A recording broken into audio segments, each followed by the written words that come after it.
Day one of our Hanuman Chalisa journey, and we begin with a wave of truth. Jai Hanuman Gyan Gun Sagar, Jai Kapish Tinglog Ujagar, which means, Hail Hanuman, the ocean of wisdom and virtue, hail the one whose radiance lights the three worlds. Have you ever stood by the ocean just before sunrise? That in between moment when the world is half asleep, the wind tastes of salt, the sky blushes, and the waves breathe slowly as if the earth itself is meditating. You stand there and something in you quiets. You feel small but not insignificant. That is how the Hanuman Chalisa begins. Not with grandeur or thunder, not even with miracles. It begins with stillness, with depth. Tulsidas could have begun with Hanuman's strength or his devotion or his service to Rama. But no, he chose wisdom and virtue because even divine power without judgment becomes chaos, and wisdom without goodness turns cold. He calls Hanuman an ocean because the ocean has both power and peace.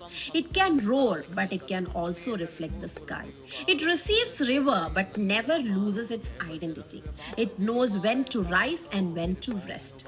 That's Hanuman, strength guided by clarity, power softened by humility.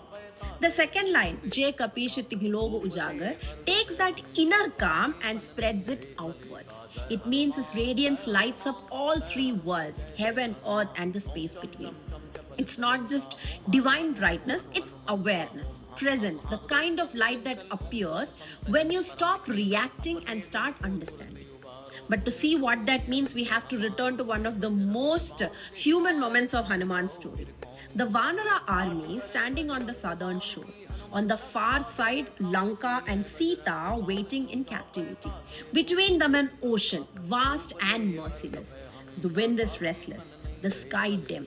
The bravest of warriors stares at the horizon and falls silent. Even Hanuman, yes, even him standing still. He doesn't tremble, he just forgets. He forgets who he is. And then an old patient voice breaks the noise. Jambavans, he says, Hanuman, have you forgotten your power? It isn't a reboot, it's a reminder. And something in those words shakes him awake.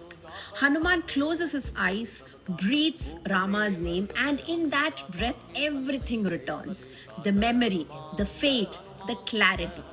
He doesn't think, he doesn't plan, he just leaps. And that leap, that moment of remembering, is the essence of Jnana Guna Sagar, wisdom that isn't learned but remembered, virtue that isn't performed but lived. Now, let me tell you a story. A few years ago, a friend of mine, let's call him Arif, lost his job. He was good at what he did, hardworking, respected, but the company downsized, and overnight he found himself empty handed. Weeks passed, no calls, no interviews. And slowly, the man who had once led teams started doubting his worth. One evening, I found him sitting by Marine Drive, staring at the sea, just like Hanuman at that show. He said, I feel like everything I was just evaporated. I didn't know what to say, so I just listened.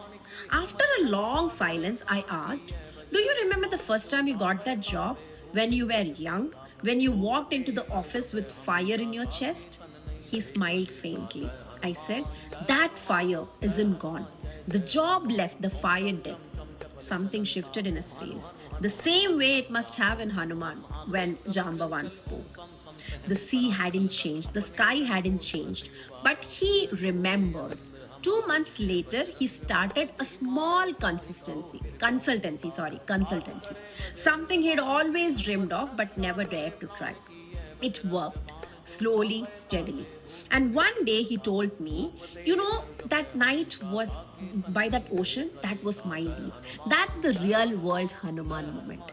Every one of us has a Jambavan, someone or something that reminds us when we forget.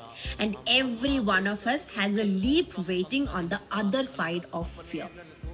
That's what Tulsidas was pointing to. Jai Hanuman Gyan Gun Sagar isn't praise, it's instruction.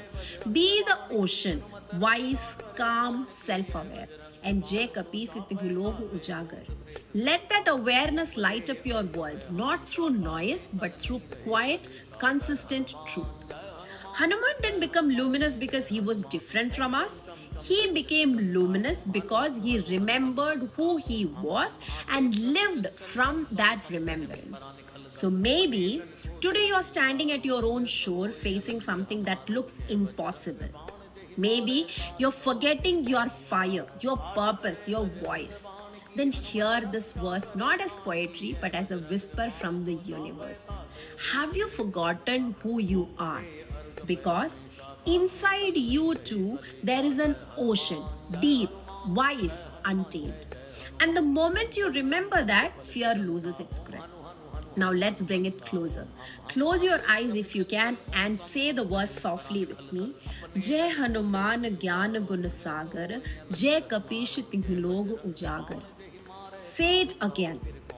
Feel how it moves through you, like a tide pulling you home.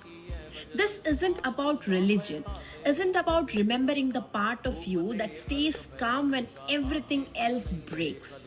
That's the Hanuman within, the one who doesn't shout, the one who knows. So here's your small reflection for today. Whenever in your life do you need to remember who you are? What ocean stands before you waiting for your leap? And if you have already had a leap moment like Arav did, share it. Because when you tell your story, you become someone's Jambavan. You remind them of their own forgotten strength. Tomorrow, we move to day 2, where we uncover how Hanuman's divine birth turned strength into service and what that means for us today. One verse a day, one quality to awaken, one leap closer to remembering. Jai Hanuman.